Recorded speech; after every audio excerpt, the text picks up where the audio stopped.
ভাইটা যে হজ করবে, আমরা হজ করি না টাকার কারণে, লক্ষ লক্ষ টাকা যাবে, অভাব হয়ে যাব, ফকির হয়ে যাব।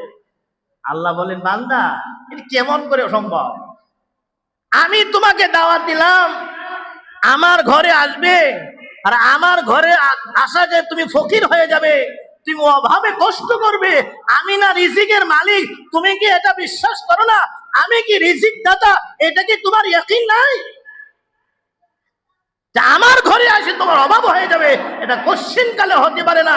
তোমার যত টাকা খরচ হবে আমি আল্লাহ এর চেয়ে 1000 গুণ টাকা তোমাকে বৃদ্ধি করে দেব। রিজিকের মালিক কে? আল্লাহ। সবাই বলে না রিজিকের মালিক কে? আল্লাহ। দাওয়াত কে দিয়েছেন? আল্লাহ। যে আল্লাহর গলে গেলে টাকা খরচ হবে, এটা কি আল্লাহ জানে কি জানে না? জানে। বাংলাদেশ থেকে গেলে 7 লাখ 8 লাখ টাকা খরচ হবে, এই কথা জানে আল্লাহ? জানে কি জানে না?